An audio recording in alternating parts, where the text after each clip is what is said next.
दोस्तों नमस्कार। Editors take में आपका स्वागत है। मैं हूं विशाल सूर्यकांत। राजस्थान में पंचायत चुनाव नहीं होने से करोड़ों रुपए का फटका लग रहा है।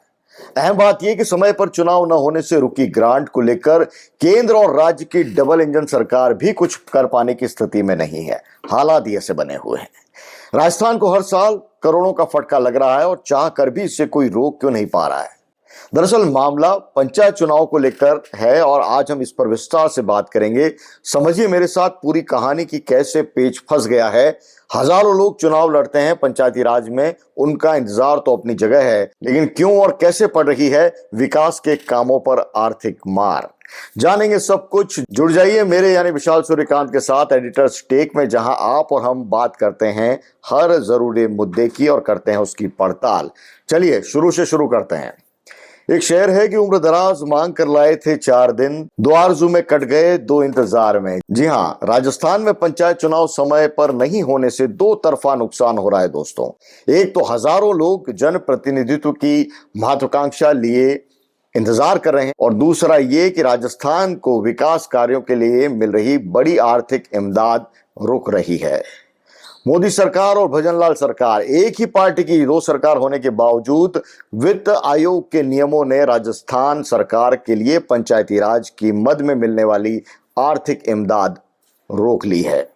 दरअसल पूरा मामला यह है कि 15वें वित्त आयोग की XVFC की गाइडलाइन के मुताबिक यदि पंचायतें ड्यूली कॉन्स्टिट्यूटेड नहीं हैं, यानी चुने हुए जनप्रतिनिधि नहीं हैं, तो ग्रांट्स यानी मिलने वाली आर्थिक मदद पूरी तरह रोक दी जाती है या केवल योग्य पंचायतों के हिस्से के रूप में दी जाती है।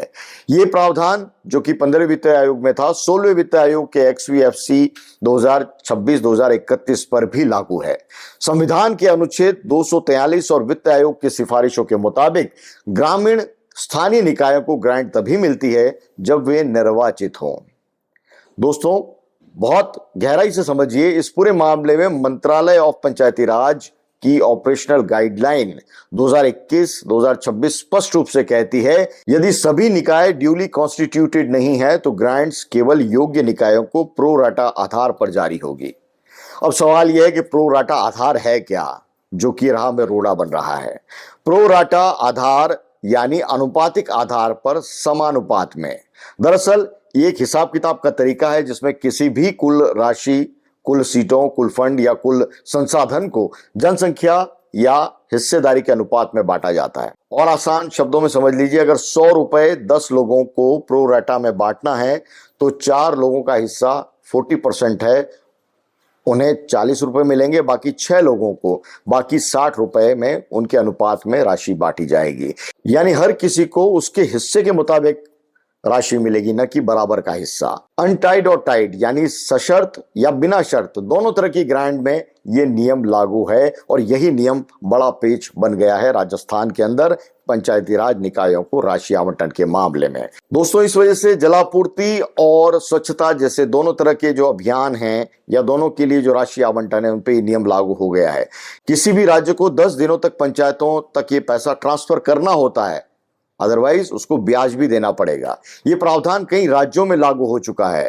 तेलंगाना, महाराष्ट्र, उत्तराखंड में तो ये देरी हुई है, उससे पूरा प्रभाव है और राजस्थान में तो स्थिति और ज्यादा गंभीर है। दोस्तों आपको याद होगा, लेकिन फिर भी सिलसिलेवार घटनाक्रम आपको बताए देते हैं कि आखिर राजस्थान में क्यों अब तक रुका हुआ है पंचायती राज का चुनाव। राजस्थान में ग्राम पंचायतों का कार्यकाल सितंबर-अक्टूबर 2025 में समाप्त हुआ था, जबकि ब्लॉक और जिला पंचायतों का नवंबर-दिसंबर 2025 में। ओबीसी आरक्षण को लेकर राज्य पिछड़ा वर्ग आयोग की रिपोर्ट, हाईकोर्ट के आदेश और राजनीतिक आरोपों ने चुनावों को टाल दिया। तमाम घटनाक्रम हुए चुनाव टालने के पीछे। अब राजस्थान हाईकोर्ट ने नवंबर 2025 में 15 अप्रैल 2026 तक चुनाव कराने के आदेश दिए हैं।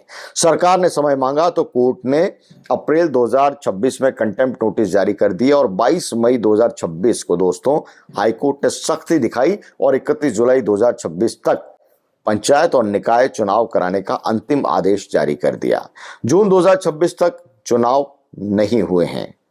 आइए जानते हैं राजस्थान को कितने करोड़ का आर्थिक प्रभाव पड़ा है इस पंचायती राज चुनाव नहीं होने से।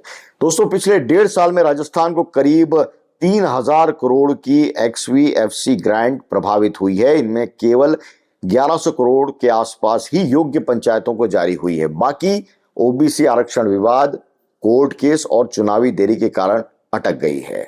मार्च 2026 में ग्रामीण विकास योजनाएं जैसे जल जीवन मिशन, स्वच्छ भारत अभियान, रोड कनेक्टिविटी आदि पर इसका सीधा असर पड़ना लाजमी है। दोस्तों, सरपंचों और पंचों का मानदेय भी कई जगह रुका हुआ है और 15वें वित्त आयोग की 2025-26 की आखिरी किस्त 30-31 मार्च 2026 को जारी हुई और ये पूरी तरह प्रो राटा आधार पर केवल एलिजिबल पंचायतों के लिए थी, यानी पूरी राशि नहीं मिली।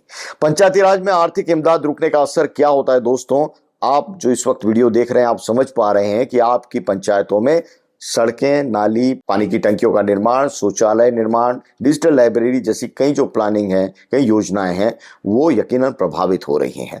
राजस्थान में 1.25 लाख से ज्यादा सरपंच और पंचों को मानदेय पूरा नहीं मिला है और कई जिलों में ई ग्राम स्वराज पोर्टल पर प्लान अपलोड और ऑडिट नहीं होने के कारण अतिरिक्त पेनल्टी भी उसमें लग सकती है। राजस्थान सरकार का दावा है कि ओबीसी आयोग की रिपोर्ट और कोर्ट की प्रक्रिया पूरी होने के बाद में चुनाव होंगे, लेकिन हाईकोर्ट ने तो लॉक कर दी है 31 जुलाई की डेडलाइन।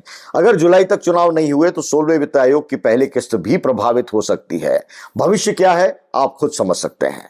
सूत्रों के मुताबिक राजस्थान सरकार को मार्च 2026 की आखिरी किस्त के बाद कोई नई बड़ी रिलीज नहीं हुई है।